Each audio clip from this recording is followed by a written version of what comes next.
हमारे रेलेवेंस देखिए अपने आप में कम ही होता जा रहा है, और इसीलिए जो आउटरीच आप देख रही हैं भारत की तरफ, या जो जो इटली ने भी आउटरीच करी, जिसमें कि तुर्की को बुलाया और उसके बाद मिडल ईस्ट से देश को बुलाया, अफ्रीकन देशों को बुलाया। तो वो एक लगातार ये कोशिश G7 कर रहा है कि वो कैसे अपनी रेलेवेंस बनाए रखे।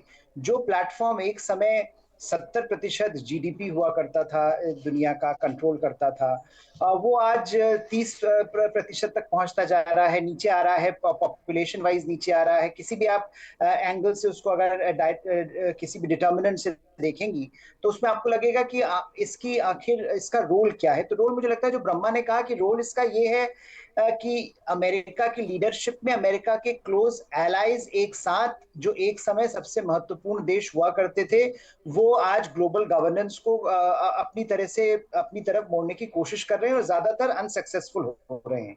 तो उसमें जो आउटरीच G7 करता है भारत जैसे देश के लिए, या जो मध्य पूर्व से देश इस बार शिरकत किया, अफ्रीका मेडिटेरेनियन से देशों ने शिरकत करी, तो उसका एक अपने आप में वो ये कह रहे हैं कि हम इरेलीवेंट होते जा रहे हैं। अगर हम अपने आप को री इन्वेंट नहीं करेंगे, तो हमारे लिए G7 के ये सोच रहा है कि उसके लिए बड़ी मुश्किलात जो है वो बढ़ती जाएंगी। तो मुझे लगता है वो अपनी रेलेवेंस खुद ही खोज रहे हैं, और रेलेवेंस की तरफ जो बढ़ रहे हैं as a global governance platform, not as a bilateral platform. वहां पर उनकी रेलेवेंस है, आपस में उनकी जो थिक सिक्योरिटी स्ट्रक्चर्स हैं, आपस में उनकी जो डिप्लोमेटिक और इकोनॉमिक टाइज हैं, वो हमने देखा कि कैसे स्ट्रेटेजिक, अगर आप इश्यूज पर बात करें, तो आज भी रूस के लिए, रूस के खिलाफत में वो एक साथ खड़े हैं।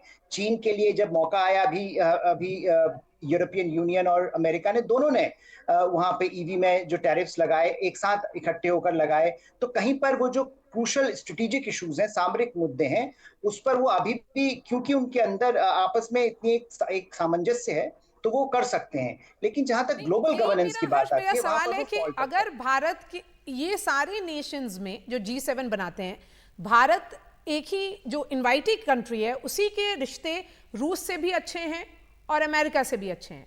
इनफैक्ट रशियन प्रेसिडेंट से कंटिन्यूअस कम्युनिकेशन भी इंडियन प्राइम मिनिस्टर का है। तो क्या दुनिया में जो दुश्मनी का दौर चल रहा है, उसे खत्म करने के लिए भारत बड़ी भूमिका निभा सकता है?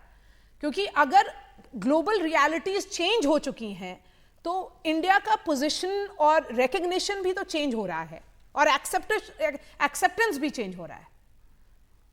जी बिल्कुल हो रहा है, और उसी का नतीजा है कि हमको बार बार ये प्रधानमंत्री 5वीं बार लगातार वहां पहुंचे G7 के समिट जी। में। तो रिकग्निशन ये है कि भारत जैसे देश को आपको अपने पास रखना है, साथ रखना है। क्योंकि जो भारत की जो एंगेजमेंट है अफ्रीका, लैटिन अमेरिका, जो ग्लोबल साउथ की बात हो रही थी अभी, वो ग्लोबल साउथ के लिए एक लिंकेज भारत, ये रिकग्निशन है कि जो पश्चिमी देश हैं, उनका नैरेटिव ग्लोबल साउथ में नहीं बन पा रहा है, वो नहीं एक्सेप्ट करवा पा रहे हैं। तो भारत जैसे देश को एक कड़ी के तौर पर वो देख रहे हैं। लेकिन भारत के लिए ये सवाल है कि भारत अगर अगर G7 का फॉर्मल मेंबर बनता है, तो उसके नुकसान क्या भारत को उसका एक पहले तो मुझे नहीं लगता कि ऐसा कोई न्योता आएगा। लेकिन अगर आएगा, तो भारत को सोचना पड़ेगा कि क्या इससे उसको नुकसान, जैसा जैसा आपने कहा कि रूस के साथ हमारे अपने इंडिपेंडेंट संबंध हैं, क्या वो रख पाएगा? क्या वो इंडिपेंडेंस, जो स्ट्रेटेजिक ऑटोनॉमी है अपनी, वो उसको मैनेज कर पाएगा? ये सारे सवाल भारत के सामने खड़े होंगे।